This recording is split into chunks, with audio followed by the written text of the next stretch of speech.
Qadrli o'quvchilar, men sizga biz 100% ayta olamanki, birinchi imtihonimda oral natijam B2 chiqqan. Ya'ni bu natija B2 chiqqan bo'lsa ham, lekin menda skilllarim ichida eng baland reading bo'lgan. Readingim 71 bo'lgan. Ikkinchi imtihon topshirganimda overall 70 bo'lgan. Speaking emas, reading haqida gaplashamiz. Xo'p, readingim esa ikkinchi imtihonimda demak 75, ya'ni maksimal ball bo'lgan. 75 dan 75. Endi men sizga bugun haqiqatda bizda eng ishlaydigan, eng asosiy, eng ahamiyatli bo'lgan tushunchalar, demak, readingdagi e'tiborga olishimiz kerak bo'lgan jihatlar haqida aytib bermoqchiman. Ko'pchiligimiz bilamizki, readingni o'zi aslida demak, shakli kattaroq, nisbatan boshqa partlarga qaraganda kattaroq va ahamiyatga ega bo'lgan part hisoblanadi. Shunday ekan, biz uni yechayotgan vaqtimizda o'ziga yarasha e'tibor bilan birgalikda yechadigan bo'lsak, buni biz to'g'ri yechishimiz ehtimoli kattaroq bo'ladi. Siz readingni yechayotgan vaqtingizda u readingni faqat yechishingiz, balki ma'no mantig'iga e'tiborli bo'lishingiz, bildirilayotgan fikrlarni detalli hammasiga tushunishingiz ham juda katta ahamiyatga ega hisoblanar ekan. Ko'pchiligimiz shunchaki readingga e'tibor qaratamizda, tahlillarga e'tibor qaratmay qo'yamiz. To'g'rimi, xatomi, u narsani umuman bizga farqi yo'q. Biz shunchaki e'tiborni o'sha fikrlarning ifodalanishi va shuni yozdik bo'ldi, shu narsaga e'tibor qaratamiz. Lekin o'zi aslida, demak, tayyorgarlikni qanaqa olib borishingiz kerak? O'zi aslida practice olib borilishi har doim 100% natija qilishingiz siz readingni yaxshi ko'rishingizdan boshlanadi. Avvalambor readingni har doim yaxshi ko'rishga harakat qilish kerak. Qachon siz readingni sevsangiz, readingni demak bora-bora ustida ishlab, rivojlantirib boraversangiz, readingni yaxshi ko'radigan bo'lsangiz, tez orada readingingiz tez va oson tarzda oshib ketaveradi. Men masalan readingni nima uchun juda yaxshi ko'rganman boshida imtihonimdanoq, chunki buni asosiy va eng e'tiborga loyiq bo'lgan sabablardan biri demak, reading men uchun eng qiziqarli bo'lgan narsa edi. Reading men uchun shunchalik ahamiyatli va shunchalik zo'r narsa ediki, men readingni yechgan paytimda nafaqat u yerda berilgan savollarga javob topardim, balki readingning ichida yangi mavzular bo'yicha yangi tushunchalarga, har xil nazariyalarni o'qib chiqish bilan birgalikda juda asosiy kerakli bo'lgan tushunchalarni demak o'tamiz. Shuning uchun ham reading bizda demak har doim diqqat qilishimiz, qarab ketishimiz kerak bo'lgan usullardan biri hisoblanadi. Endi qarang, bu yerda The Decline of Facebook, ya'ni Facebookni o'sha decline tushib ketishi haqida ekan. Endi biz mana shu yerda qay tarzda, nima demak ma'lumotlar bilan birgalikda buni ko'rishimiz, doim tahlil qilib, demak o'rganib ketishimiz kerak bo'lar ekan. Endi shular haqida gaplashamiz. Xo'p, endi qarang. Bizda readingimizni soni ko'proq. Readingingizni har doim yaxshilab beradigan narsalar birinchi o'rinda, demak, bu time management hisoblanadi. Ko'pchiligimiz reading yechayotgan vaqtimizda time management bo'yicha muammolarga duch kelamiz. Buni asosiy sababi nima edi? Buni asosiy sababi, demak, time management muammolari deganda biz nimani tushunishimiz kerak? Demak, time management muammolari har bitta sizga berilgan readingni, har bitta sizga berilayotgan demak maqolalarni o'rinli va to'g'ri yechish time managementni to'g'ri olib borish deyilar ekan. Ya'ni bu tahlil qilayotgan vaqtimizda shunchalik fikrlarimiz to'g'ri ketishi kerakki, ularni ketma-ketligini shunchalik qilishimiz kerakki, time management to'g'ri olib, har bitta savolni o'rinli va to'g'ri yechib ketishimiz kerak.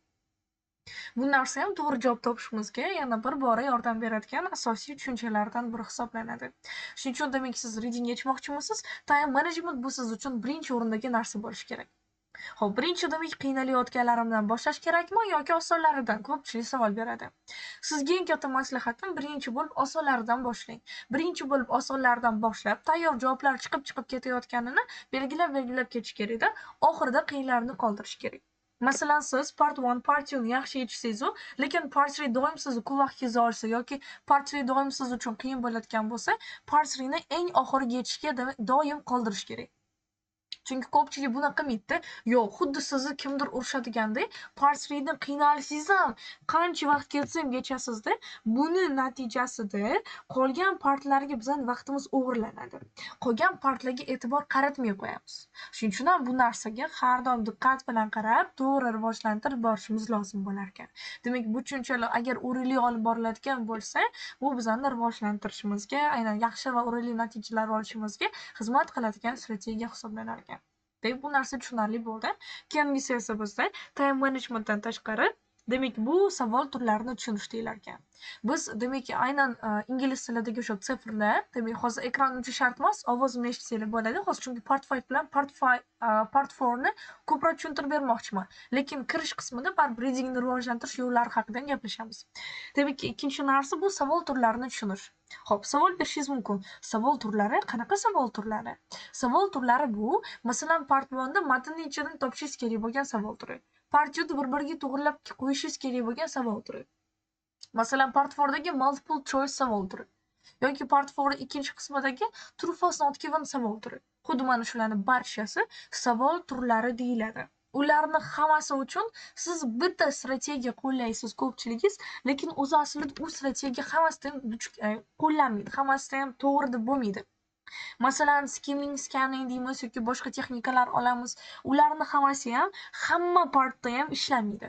Demak, biz boshqalarida albatta e'tiborli bo'lishimiz kerak. Masalan, skimming, scanning degan texnikalar siz shundoqqina qarab part 1 da qo'yib keta olmaysiz. To'g'rimi so'zlarni? So'zlarni qo'yishingizdan oldin grammatik jihatdan to'g'ri bo'lishi kerak, ma'no jihatdan to'g'ri bo'lishi kerak. Demak, bitta strategiya hamma nimaga ham, skillga ham to'g'ri kelmaydi.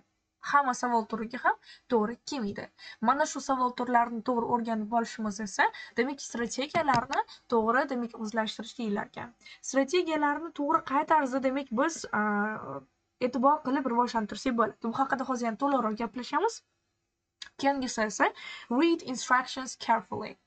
Demak, ko'pchilik e'tibor bermaydigan yana bir tushuncha, demak, bu instruksiyalar hisoblanadi. Instruksiyalarga nimaga biz e'tibor bermasligimizga to'g'risi men haligacha hayron qolaman. Ko'pchilik buni kerak emas, har doim moklada ko'rganman, kerak emas deb o'ylashadi. Yo'q. Senga demak, to'xtachi, nechta so'z o'zi qo'y deb aytyapti ekan. Mana shu joylarni ko'rishingiz uchun kerakmi? Albatta, lekin biz bu narsani hech qanaqa bir qiymatga ega bo'lmagan narsa deb o'ylaymiz. Vaholanki uni bizada ehtimol e'tiborga olishimiz kerak bo'lgan jihati katta bo'ladi. Demak, bizda to'g'ri javob topishimiz uchun, to'g'ri o'rinli natijalar belgilashimiz uchun, demak, time management eng katta e'tiborga olinadigan jihat. Demak, time managementni agar zo'r oladigan bo'lsangiz, readingda 100% o'sha 50% ni yutgan bo'lasiz. Keyingisi boya aytganimdek, understanding, demak, different question types. Demak, har xil question o'sha typelarini tushunish orqali biz ikkinchi eng asosiy tushunchamizni qilar ekanmiz. Ya'ni savol turlarini tushunish orqali siz ularni osonroq yechishingiz va har bittasi bo'yicha o'zingizni strategiyangizni, demak, yaratishingiz mumkin. Xo'p, keyingi aynan narsa bizda nima hisoblanadi? Keyingi narsa esa bizda, demak, read the instructions. Ko'pchilik instruksiyalarni o'qimaydi, lekin o'sha yerda vaholanki bitta so'zmi, ikkita so'zmi, nima qilishimiz kerak, qayerga qo'yishimiz kerak, ko'pchiligi o'sha yerda beriladi. Lekin biz o'sha joylarga katta ehtimol bilan e'tibor qaratmaymiz. Bu esa javobimiz ko'pincha noto'g'ri yoki xato chiqib qolishiga sabab bo'lar ekan. Demak, siz to'g'ri javob olish niyat bormi? Demak, ko'proq tahlil qilib, savollarni yaxshilab o'rganib chiqmoqchimisiz? Bu narsalarga ham e'tiborli bo'lishingiz lozim. Shunda natija chiqishiga albatta yordam beradi. Instruksiyalar juda katta ahamiyatga ega. Chunki siz ikkita so'z qo'yishingiz kerakmi, bitta qo'yishingiz kerakmi, butun matningizni noto'g'ri qilib yuboradimi bu narsa yoki butun matningiz to'g'ri bo'lib ketaveradimi? Bu narsani, demak, albatta ko'rsatib beradigan narsa bu instruksiya hisoblanadi. Xo'p, keyingisi nima? Keyingisi siz bilib turganingizdek vocabulary. Ko'pchilik, demak, yo vocabulary yodlamaslik, readingni o'zini ichida ko'rib o'rganib ketsa bo'ladi deyishadi. Yo'q, unaqa emas. To'g'risi, readingni ichida ko'rib o'rganib ketishingiz mumkin, lekin biz multilevelni hech qachon 10 yil o'rganmaymiz. 1 oyda, 2 oyda natijaga chiqishni xohlaymiz. Va vaholanki, readingni ichidan chiqib kelayotgan so'zlarni tarjima qilishga bu tariqa vaqtimiz ham bo'lmaydi. Demak, bu nima degani? Vaqtimiz ham bo'lmaydi. Ya'ni bu degani savollarni yechayotgan vaqtimizda, ularni tahlil qilayotgan vaqtimizda to'g'ri strategiyalar, to'g'ri ma'lumotlar asosida ularni yoritib bera olmaymiz. Bu bizani keyingi eng asosiy minus tomonlarimizdan biri hisoblanar ekan.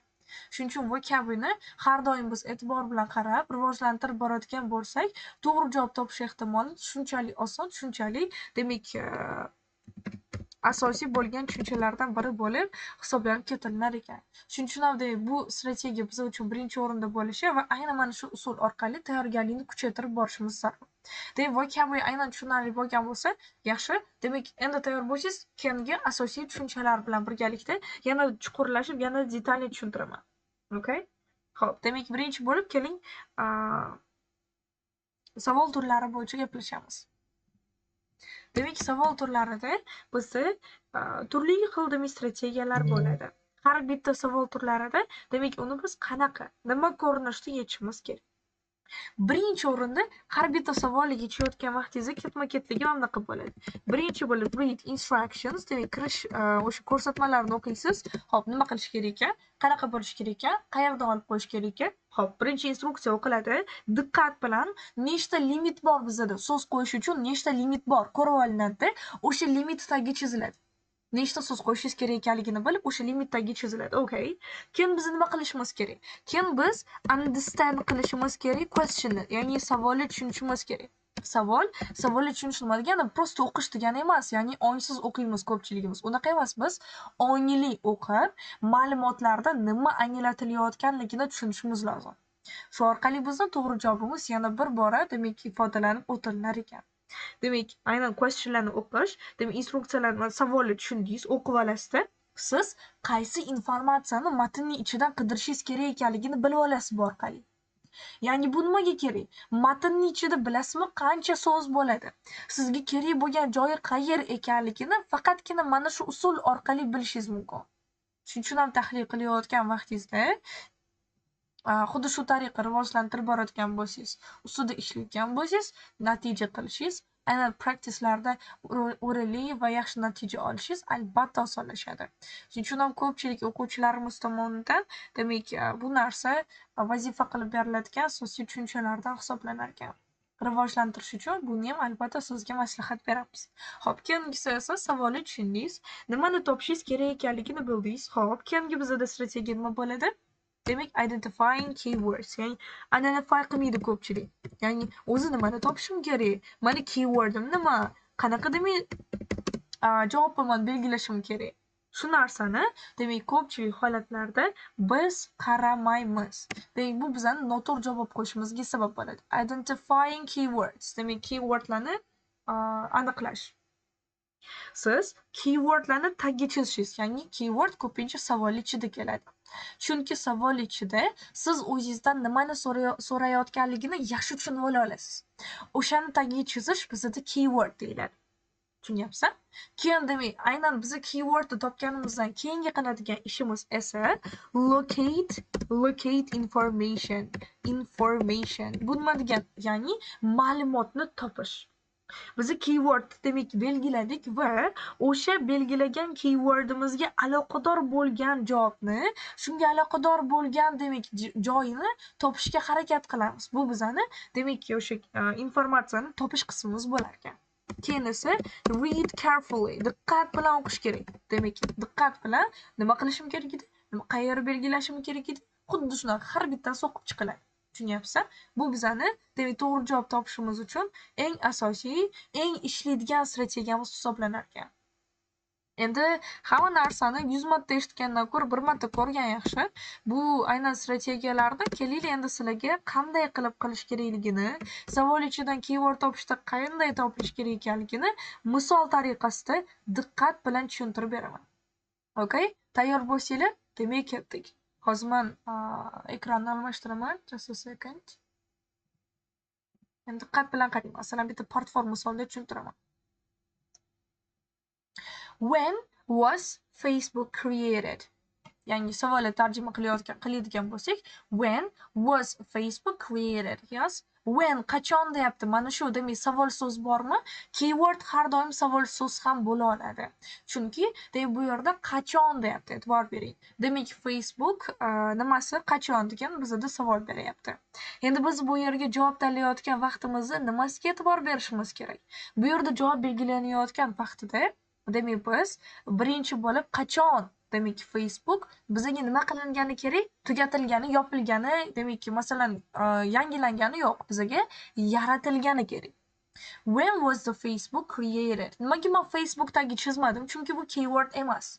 Keyword degani matnga qaragan vaqtingiz bittada ko'zingizga tashlanadigan narsa keyword degani. Lekin matnning o'zi butunlay o'zi Facebook haqida-da. Demak bu bizda keyword bo'la olmaydi.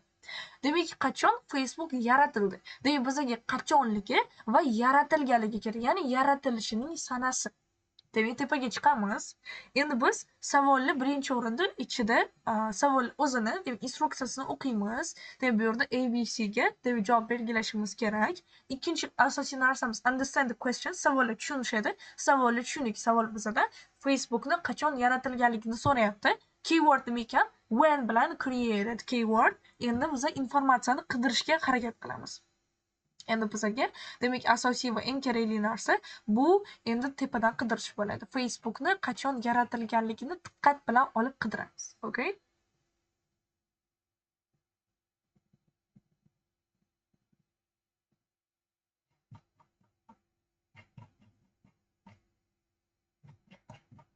Tak. Mana platformamiz sal kattalashib ketdi. Xo'p, mana demak bizda qanaqachon bo'lgan ekan? Yillar davomida Facebook juda ham mashhur bo'lib kelgan ekan. Mana it began in 2004 as a website for college students in the United States. Demak, tarjima qiladigan bo'lsak, ma'nosiga qarang. Demak, u kollej studentlari uchun birinchi o'rinda Amerikada yaratilgan ekan. Nima maqsadda yaratilgan ekan? U qachon boshlangan ekan? 2004-yilda. Endi ko'pchilik o'ylaydi, xo'sh, 2004-yilda yaratilgan deyapti. Demak, shu bilan birgalikda ma'lumotini demak ifodalab ketishga harakat qilyapti. Endi bizda mana shu to'g'ri javob bo'lish ehtimoli bormi? Xo'p, endi mana shu yerda keling, sizlarga men to'g'ri detalni tushuntirib bersam. Bu yerda to'g'ri javob bo'lish ehtimoli bor. Chunki demak qachon boshlanganligi bizga ko'proq kerak edi, to'g'rimi? Endi biz mana shuni qidiradigan bo'lsak, demak endi variantlarga tushamiz. Endi qaysi variant bo'lishi mumkin? 2002-yilda, 2004-yilda, 2008, 2012-yilda. To'g'ri javob 2004-yilda. Mana bu yerda birinchi yaratilganligi qachon deganni, demak tepada mana ko'rib turibsizlar readingni o'zinglar. Readingda qaysi so'z bilan bir-biriga paraphrase bo'lib kelyapti? Readingni olib qaraganingizda qaysi so'z bilan bir-biriga paraphrase bo'lib kelyapti? Reading bilan olib qaraganingizda bittada bir-biri bilan paraphrase bo'layotgani began degan so'z, yes? Demak boshlangan degan so'z. Bu yerda esa yaratildi degan so'z keyword bo'lyapti. Endi siz aytishingiz mumkin, javob shunchalik oson chiqadimi? Yo'q, qiyinroq ham chiqadi, chunki ba'zi bir holatlarda bu narsa bo'lishi mumkin. Lekin birinchi, ikkinchi savollar ko'pincha salgina o'sha kirish vagonizcha, shuning uchun unchalik qiyin bo'lmaydi. Xo'p, keling keyingisini masalan qilib ko'ramiz. Facebook is considered old because demak Facebook eski deb hisoblanadi va because chunki mana nimaga bu ikkalasini tagiga chizdim. Eski deb hisoblanadi. Aynan mana shu fikrni demak men qidirishim kerak, chunki javob o'sha tomondan chiqadi. Ikkinchi eng asosiy jihatlardan biri esa bizda e'tibor beradigan bo'lsak, xo'sh, demak because demak chunki degan so'z. Katta ehtimol bilan chunki degani nimadir sababini berayotgan vaqtimizda ishlatiladi. Demak, shunday ekan biz ularni yoritib berayotgan vaqtimizda mana shu yerda chunki, ya'ni sababni topishimiz kerak ekan. Nima uchun eski hisoblanishligini, sababini yoritib berishimiz lozim, to'g'rimi? Ketdik. Ada aytyapti, ada only old people use it. Faqatgina qari odamlar undan foydalanadi. Faqat qari odamlar. Demak, only bizda keyword. Xo'p, qarang. Bizda only keyword nima uchun? Chunki faqat qari odam deyapti, boshqa hech kim foydalanmas ekan. Xo'p, va keyingisi old. Mana shu bizda keyword. Faqatgina qari odamlar foydalanadi degan fikr ketyapti.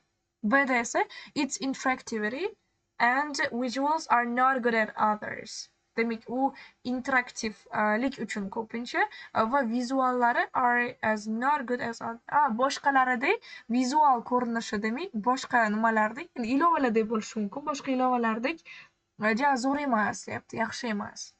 Xo'p, interactivity esa va vizualligi unchalik zo'r emasligi bizda eng asosiy demak keyword bo'lyapti. As not good at others. Demak, boshqalardek zo'r emas. So'da esa demak Cambridge Analytica case proved it. Demak bu yerda aytyaptiki, uni isbotladi degan fikr ketyapti. Shuning uchun qarimi. Demak eskiligini qarimas, sorry. Eskiligini isbotladi demoqchi edi bu yerda. Bu ham bo'lishi mumkin.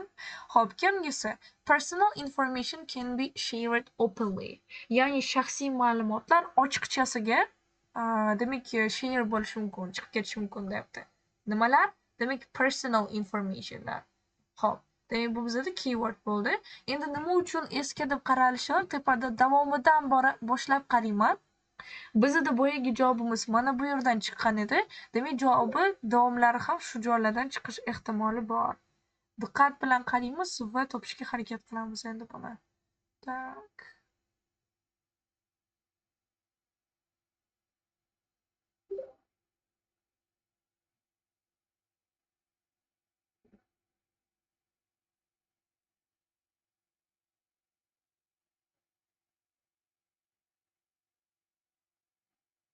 Mana old fashioned and boring deyapti. Demak, Facebook, WhatsApp va Instagramga egalik qilsa ham deyapti. Original Facebook ilovasi losing attention, e'tibordan demak tushib boryapti. Yoshlar demak aytishicha, Facebook xuddi eskirib qolgandek va zerikarlidek tuyular ekan. Ular ko'proq vizual, interaktiv bo'lgan TikTok mana masalan deyapti. Har xil demak short videolar, musiqa, effektlar, challengelar yaratishi mumkin bo'lgan TikTokka o'xshash narsalarni ko'proq yoshlar afzal ko'radi. It feels more modern and entertaining. Chunki bu narsa deyapti ko'proq zamonaviy va entertaining bo'lganligi uchun degan fikr ketyapti.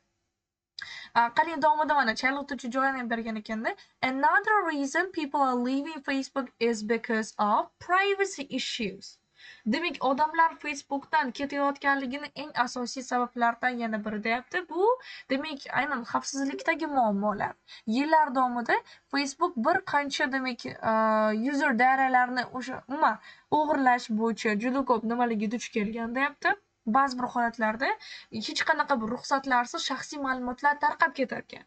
Va bu aynan userlarni, ishlatuvchilarni noqulay qilib qo'yibdi. Bu bizada kelgan asosiy tomonlardan biri ekan. Okay, demak pastga tushamizda endi ma'lumotlarga qaraymiz. Faqatgina qarilar undan foydalanadi deyapti. Faqatgina qarilar undan foydalanishligi haqida ma'lumot berilganmidi? Biz A variantni, demak javob chiqdi mana shu yerda deb ola olamizmi? Yes or no? A variant tushmaydi. Demak, ma'no jihatdan olib qaraydigan bo'lsangiz, A variant mutlaqo tushmaydi. Okay. Xo'p, kim biz nima qilishimiz kerak? Vizual va demak interactivity yo'q, boshqalarga qaraganda, boshqalardek. Demak, haqiqatdan ham vizual va interaktiv jihatdan TikToklar masalan misol qilib keltirildi, lekin u unchalik zo'r emas degan fikr qo'shib ketgandi. Shu bo'yicha qaraydigan bo'lsak, haqiqatdan ham u to'g'ri kelmaydi. Ko'ryapsan? Demak, to'g'ri javob topishimizda har doim bizda mana shu yordam berar ekan. Cambridge haqida hali gap ketmadi. Demak, qariligini sababi personal information emas, personal information share qilinayotganligi haqida gap ketyapti. Lekin bu yerda qarang, ma'no jihatdan olib qaraganimizda bu aynan eski deb hisoblashimizning sababi emasda. Bu demak bizada odamlar undan ishlatilishi kamayib ketayotganligini sababi. Shuning uchun biz bu variantda javob sifatida ololmaymiz. Demak, D bo'lolmaydi. Nima uchun D bo'lmasligini sizlar tushundinglar degan umiddaman. Bizning to'g'ri javobimiz esa bu yerda ham B bo'ladi. Ko'ryapsan? Demak, variantlarni ko'pincha bittasi hech qachon matnning ichida yo'q narsa bo'ladi. Bittasi har doim noto'g'riligi o'zi bittada bilinib turgan narsa bo'ladi, chunki tog'dan bog'dan gapirib qo'yadi. Ikkitasi lekin har doim judayam bir-biriga o'xshab ketadigandek, demak, tuyulib ketadigan narsalar bo'lar ekan.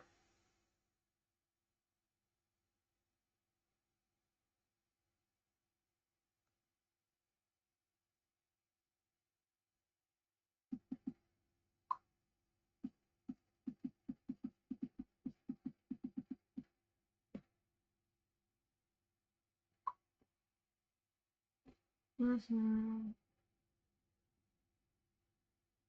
Okay. Yaxshi. Demak, agar biz javob oladigan bo'lsak, xuddi shu tariqa javob olinadigan bo'lsa, to'g'ri javoblarimiz ancha oson, ancha ajoyib va to'g'ri tarzda chiqib boraveradi. Demak, rivojlantirish niyatida bo'ladigan bo'lsak, practice qilish uchun judayam ajoyib demak strategiya bu baribir savollarni to'g'ri tahlil qilish. Ko'ryapsan? Savolni to'g'ri tahlil qilganimiz sayin, demak, to'g'ri javob olish ehtimolimiz kuchayapti.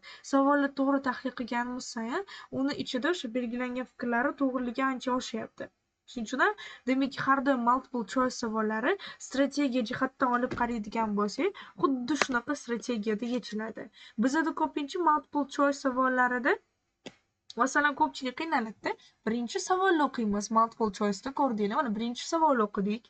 Keyin tekstga qaradikda tez qarab oldik. Demak, keywordlarni belgilagandan keyin, demak mana shu keyword readingimni qayerda kelgan ekan? Asosiy ma'nochasini olish uchun. Keyin demak biza aynan nima javob bo'lishi mumkin ekanligi matnga qaytdikda yana bir marta ko'rib, ma'nolari bilan birgalikda farqlab olishga harakat qildik. Bu bizani keyingi demak e'tiborga olinishi kerak bo'lgan jihatlarimizdan biri hisoblanar ekan. To'g'ri javob olish uchun albatta bularga e'tiborli bo'lish kerak. Joyini topamiz va analiz qilamiz. Tushunarli? Ko'pincha nima uchun biza demak deylik mana shularni xato topib qo'yamiz. Birinchi o'rinda demak sinonimlarni va paraphrasinglarni to'g'ri tushunmasligimiz sababli. Sinonim va paraphrasing qilishda ko'pchilik adashadi, haligacha to'g'ri tushunmaydi. Sinonimlar har doim ham bitta so'z bilan bilinmaydi, bilasizlar. Yoki paraphrasing qilishda xuddi o'sha ma'no bilan, xuddi shu so'zlar bilan tushuntirib bermaydi. So'zlar almashadi, o'ziga yarasha demak shakli almashadi. Bu narsani ehtimoli kattari. Keyingisida esa ignoring correct use of grammar. Demak, to'g'ri tarzdagi grammatikadan foydalana ololmaslik. Demak, bu degani o'sha grammatikadan to'g'ri foydalana olmaslik deganida. Biz nima uchun grammatikadan foydalana olmasligimiz readingimizga zarar? Chunki, masalan, siz e'tibor bilan qarasangiz, mana because ko'rib turibsiz-ku. Because degani chunki degani. Grammatik jihatdan olib qaraydigan bo'lsangiz, chunkidan keyin har doim sabab keladi-da. Mana shu narsani bilmaslik noto'g'ri javob qo'yishiga sabab bo'ladi. Keyingisi esa tekstni mana sinonimlardan foydalanishini, paraphrasdan demak foydalanishini bilsak ham, lekin faqat xuddi o'sha so'zma-so'z berilganini to'g'ri javob qilib belgilayveramiz, lekin u aslida xato bo'ladi. Mana shu narsa bizani eng ko'p qilinadigan demak jihatlarimizdan biri hisoblanar ekan. Mana shu narsani to'liq o'rganishimiz kerakda. Ko'pchilik mana portfelini yechgan vaqtida ham to'liq o'qimaydi. Readingni fully understand qilmaydi, to'liq tushunmaydi. Bu to'g'ri tushunmaslik esa uni asosiy ma'nosini tushuna olmasligimizga sabab bo'ladi. Biz esa bu narsani to'liq o'rganib, demak o'sha readingni ichidagi tekstlarni to'g'ri partlarini bir boshdan ko'rib chiqishimiz kerak. Shunda o'rganishimiz, tahlillarimiz ancha oson bo'ladi. Keyingisida esa looking for the exact words in the reading text rather than synonyms. Demak, ayni o'sha so'zlarni o'zini qidiramiz. Sinonimlar bo'lib qolishi mumkin deb qidirmaymiz. Yo'q, mana shu so'z ayni bo'lishi kerak. Agar shu bo'lsa to'g'ri, shu bo'lmasa xato deymiz. Lekin o'zi aslida bu noto'g'ri qarashda har doim biz demak javoblarni belgilayotgan vaqtimizda e'tiborli bo'lishimiz kerak. To'g'ri javob uchun albatta tahlillarni ham diqqat bilan qarab chiqishimiz kerak. Readingni o'sha savolni o'qishdan oldin ba'zi bir holatda readingni o'qishdan oldin ba'zi bir holatda savolni birinchi o'qish kerak bo'ladi. Lekin biz bunga qaramaymizda, vaqtimizni bekordan-bekorga sarflash orqali demak shunchaki boshqa narsalarga e'tibor berib qo'yamiz. Va bu orqali natijamiz yaxshi ketmaydi. Tushunyapsan? Shuning uchun bu narsaga albatta e'tibor berib, qarab ketgan, rivojlantirgan ma'qul. Keling endi sizlar bilan birgalikda demak 23-savolni ham bir ko'ramiz. In the early years demak oldinlari demoqchi.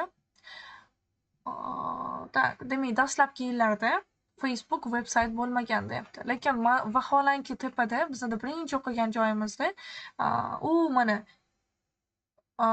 media platform, hop qayerda ko'rdik hozir? Platforma bo'lgan. Mana birinchi veb-sayt sifatida kollej studentlariga veb-sayt sifatida boshlangan deyapti. Shu bo'yicha olib qaraydigan bo'lsak, birinchi veb-sayt bo'lgan degan fikr berilyapti. Demak, u javob bo'lishi mumkinmi? Yo'q. Demak, bizda javob ehtimoli u hech qachon to'g'ri kelmaydi. Chunki ma'no jihatdan olib qaraganimizda, fikrlar bo'yicha olib qaraganimizda ham u noto'g'ri javob ekanligini, o'rinsiz va noto'g'ri ishlatilayotganligini tushunishimiz mumkin bo'ladi. Shuning uchun ham keyword olmoqchi bo'lsangiz, to'g'ri deb belgilab rivojlantirib o'tmoqchi bo'lsangiz, bu joyga albatta e'tiborli bo'lish ma'qul. Hop, tushunarli bo'ldi 23 ta. Xo'p, demak, keling Bga o'tamiz. Odamlar Facebookni people use Facebook to connect with students. Demak, studentlar bilan bog'lanish uchun ishlatishgan. Mana shu to'g'ri bo'lishi mumkin, chunki haqiqatan ham studentlar uchun yaratilgan degandi-ku. Sizda Facebook wasn't as popular as today. Hozirday mashhur bo'lmagan. Naborot, hozir mashhurligi tushib ketgan. Deda esa Facebook was considered new and cool. Demak, oldingi yillarda Facebook demak juda ham o'sha yangi va zo'r ko'ringan debdi. Lekin bu matnni men hali ko'rmadim. Demak, dastlabki yillarda Facebook studentlarni bir-biriga bog'lagan. To'g'ri javob B bo'ladi. Demak, umuman ma'no jihatdan olib qaraydigan bo'lsak ham o'zi B bo'ladi degan tushuncha bittada miyaga keladi. Chunki biz aynan mana shu narsani ko'rdik. Lekin qarang, masalan, biz to'g'ri javob topayotgan vaqtimizda faqat o'qigan joyimizga qarab xulosa chiqaramiz. Lekin masalan, hozirgi mana biz masalan C varianti noto'g'riligi aniq. Demak, A varianti aniqligini biz ko'rib chiqdik.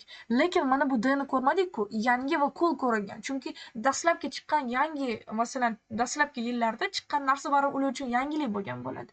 Endi biz faqatgina o'qigan narsamiz emasda, o'qimagan joyimiz ham bo'lishini hisobga olishimiz kerak-da. Demak, dastlabki yilda ular qiziqtirganmi? Mana in early years Facebook was exciting and fresh.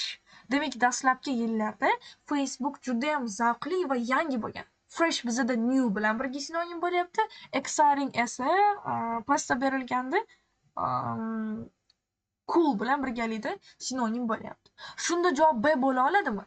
Faqatgina o'qigan joyingizga qarab bo'ldi. Shu variant to'g'ri xato, shu variant to'g'ri deya olmaysiz, chunki matnni boshqa joyda kelgan bo'lishi mumkin.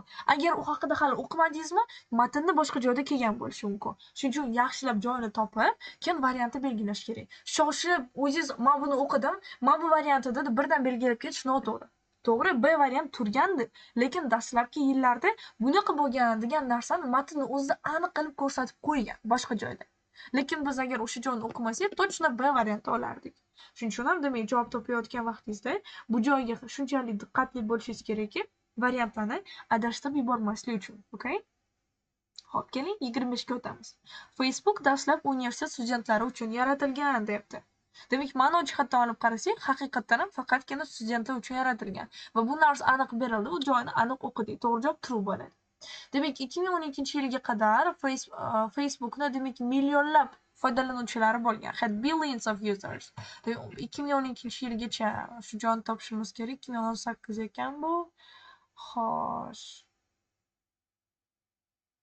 Mana. Facebook had over a billion users, yeah? Demak, ma'no jihatdan olib qarayotgan bo'lsak, 2012-yilgacha Facebookni 1 milliarddan ortiq nimalari bo'lgan ekan. Bu yerda esa had a billions of users. Bu yerda over a billion. Mana shu bizda hozir truemi, falsemi, not givenmi? Kommentariyada yozinglarchi.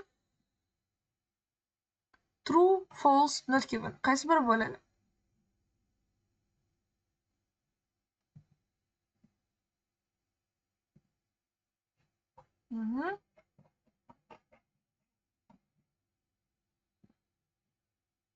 Okay. Demak, bu yerga biz javob oladigan bo'lsak, katta ehtimol bilan bizda chiqadigan javob false bo'ladi. Nimaga false olamiz deyishingiz mumkin. Demak, false olishimizga bir qancha sabablar bor. Ulardan birinchisi, demak, false olishimizga bu yerda 1 billiondan ortiq deyapti. Bu yerda esa bir nimani o'zini aytyapti. To'g'rimi? Demak, shu tariqa bizning javobimiz false bo'ladi. Endi siz aytishingiz mumkin, bitta shu narsa farq qiladimi? Albatta.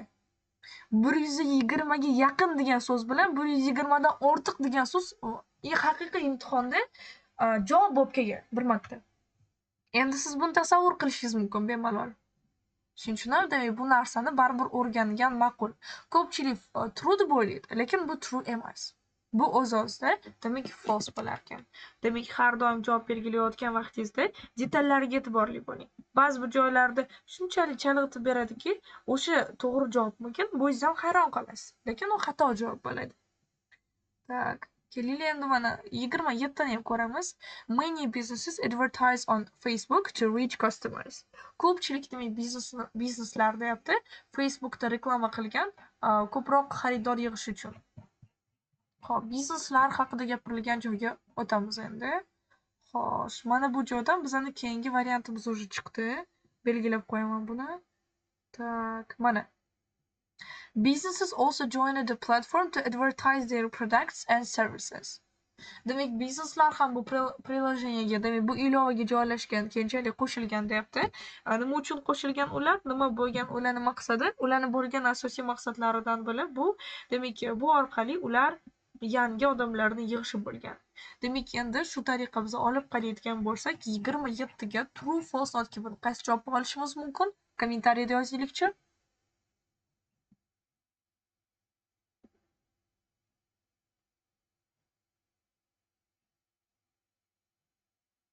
True, false, not given.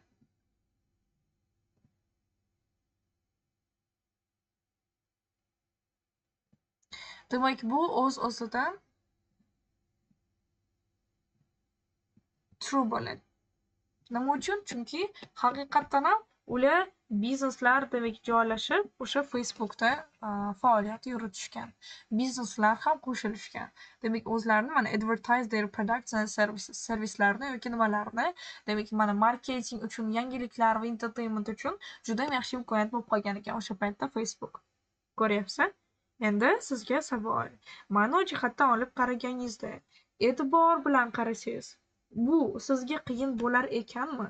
Ma'no jihatda ifodalanish o'rinlarida yaxshilab e'tibor berib qaraydigan bo'lsak, to'g'ri javob bizda juda katta oson chiqadi. Juda oson chiqadi-da.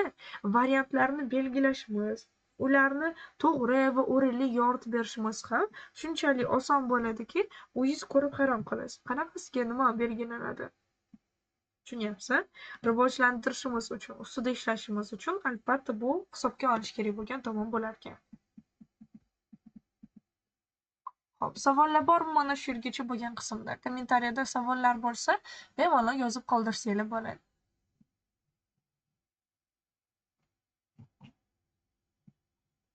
Demak, istalgan holatda agarda siz readingga ham boshqa demak partlarda yaxshi ko'rib, ko'proq vaqt ketkazadigan bo'lsangiz, demak, ayni bu strategiyangizni rivojlantirish uchun ustida ko'proq ishlaydigan bo'lsangiz, demak, bu sizga judayam katta imkoniyat demak bo'lishi mumkin. Tushunyapsan?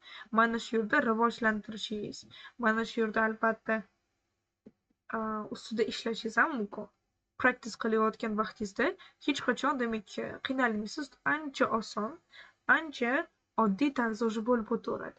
Muammoli jihati deyarli yo'q. Shuning uchun ham ko'pchilik o'quvchilarimiz tomonidan bu bizada e'tiborga olinish kerak bo'lgan, har doim tahlil qilinish kerak bo'lgan joylardan biri hisoblanar ekan.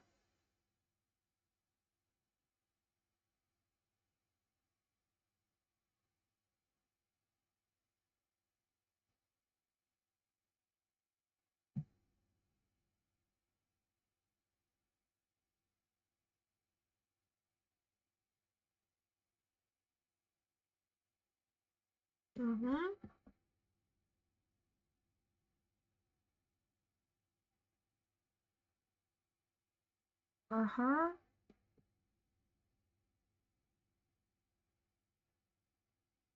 Okay. Demak, ma'lumotlarni tushunolgan bo'lsangiz, ustida ko'proq ishlab, rivojlantirish ahamiyatli ekanligini o'rganolgan bo'lsangiz, judayam yaxshi. Baribir rivojlantirsa, natija zo'r chiqadi. Demak, istalgan holatda ham agarda inson chin ko'ngildan o'sha, demak, ko'tarishni xohlasa, o'shanga erishishga harakat qiladigan bo'lsa, natija qilishi shunchalik osonlashadi. Practice qilishiga ham ancha bu narsa imkoniyat yaratib berar ekan.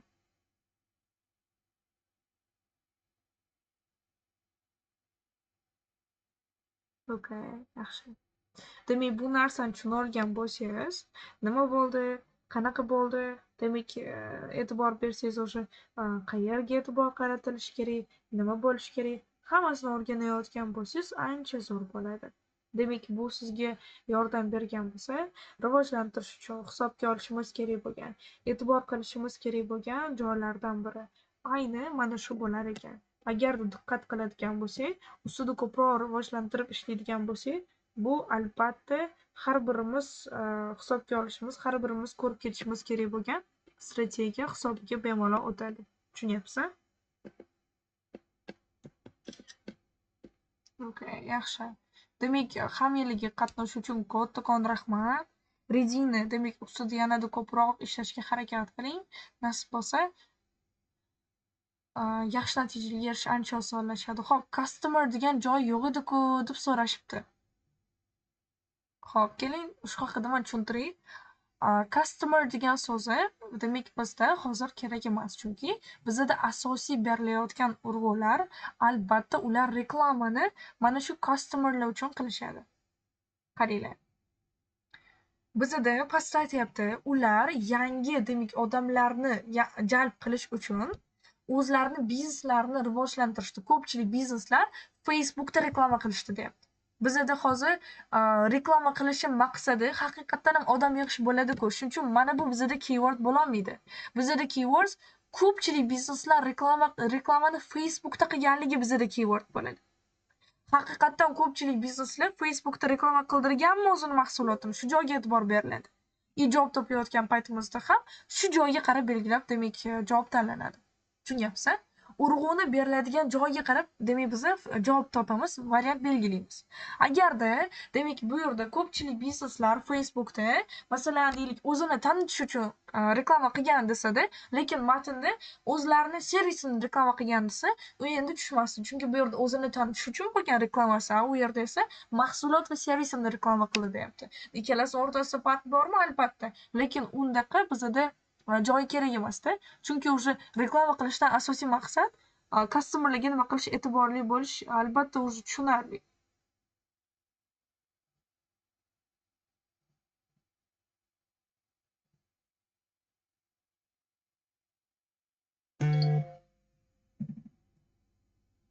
Okay, demak bu narsa tushunarli bo'lgan bo'lsa, ancha yaxshi. Xo'sh.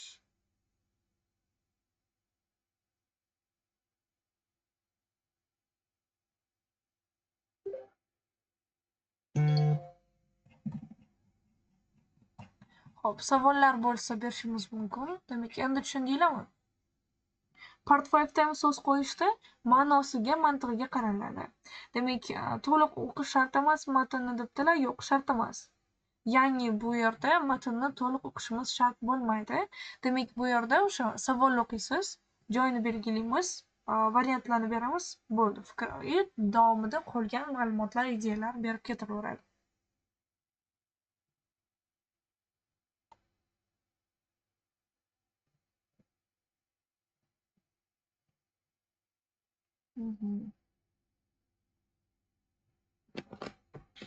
Tak, demak tushunarli bo'ldi. Yaxshi. Hop, kimda yana qanaqa savollar? Demak, kommentariyga yozinglarchi.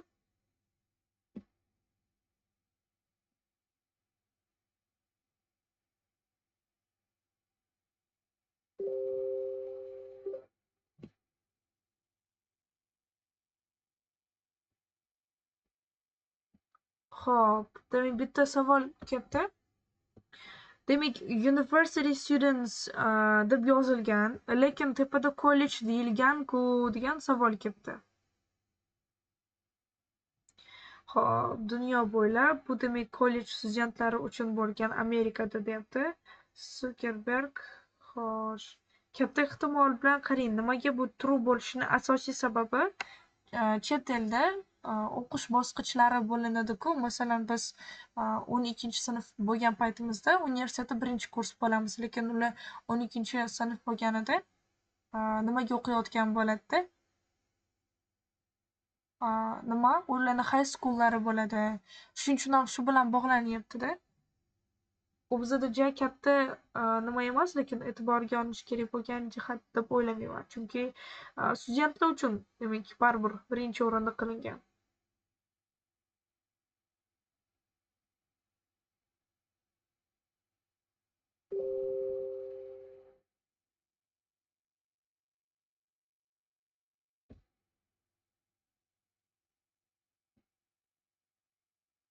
Kollej va universitet studentlari.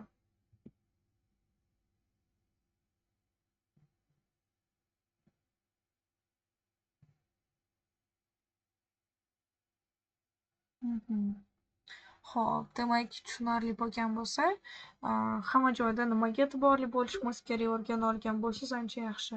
Demak, endi bundan keyin Nasib bo'lsa, xuddi shu strategiyadan foydalanib, o'zingizni rivojlantirishda davom eting. Chunki bu haqiqatdan sizga yordam beradigan eng ishonchli, eng yaxshi strategiyalardan biri hisoblanadi. Demak, xuddi shu strategiyalar asosida tayyorgarlik qilishni boshlang va tez orada nasib bo'lsa eng yuqori natijalarga erishishingiz mumkin bo'ladi. Albatta, bugungi o'rgangan tushunchalaringizni hammasini detalniy takrorlab, o'zingiz ertaga portfolio yechganingizda, reading yechganingizda qo'llab boradigan bo'lsangiz, esingizda qolishi ehtimoli ancha yaxshi bo'ladi. Demak, darsimiz oxirida dekabrda imtihon topshiruvchi o'quvchilarimiz bo'lishsa, dekabr uchun yangi guruh ochilyapti. B1dan B2ga, B2dan C1ga o'tmoqchi bo'lgan o'quvchilarimiz uchun ekzamen kuningizgacha maksimalniy tayyorlab beriladi.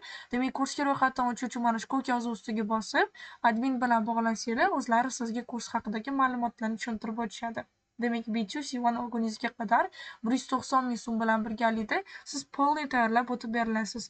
Agarda kursni bitirib, o'sha bizani kursimizda o'qib, agarda kursni bitirsangiz ham, lekin imtihonga kirib chiqqaningizda natija bo'lmasa, bundan keyingi kurslarimizda toki imtihonda o'sha natija qilguningizga qadar bepul o'qiysiz.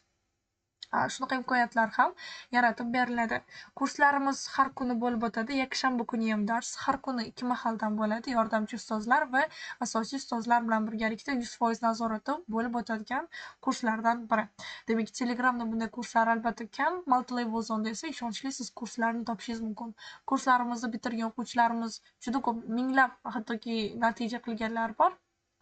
Agar adminga yozib so'rasanglar, kursimizda natija qilganlarni, kursimizni o'qib, demak, fikr bildirganlarni fikrlarini tashlab berishadi. Hammaga kattakon rahmat. Keyingi darsimizda ko'rishamiz. Ilmingiz ziyoda bo'lsin. Qatnashish uchun tashakkur. Nasib bo'lsa, bugun o'rgangan amaliyotda, demak, bugun o'rgangan narslaringizni hammasini amaliyotda ham yanada rivojlantirib o'tishga harakat qilsangiz, tez orada eng yuqori natijalarga erishishingiz mumkin bo'ladi. Hammaga kattakon rahmat. Tayyorgarlikni yanada kuchaytirishga harakat qilganingiz ma'qul. Bugungi darsimiz yoqqan bo'lsa, bugungi darsimiz sizga biroz bo'lsa ham qanaqadir bir yordam bera olgan bo'lsa, demak, biz o'z maqsadimizga erishdik degan umiddaman. Albatta, darsimiz yoqqan bo'lsa, kommentariyada fikrlaringizni kutib qolamiz. Demak, yoqdimi sizga kursimiz? Qanaqadir foyda ola oldingizmi? Shu orqali, demak, barchangizga kattakon rahmat. Salomat bo'ling. Nasib bo'lsa, yana keyingi darslarimizda ko'rishamiz. 1 soatga o'tkazgan vaqtingizga rozi bo'ling. Yordam berilgan bo'lsa, imtihoningizga qadar ozgina bo'lsa ham tushuncha bera olgan bo'lsak, biz juda ham xursandmiz. Hammaga qatnashish uchun kattakon rahmat. Keyingi darsimizda ko'rishamiz. Goodbye.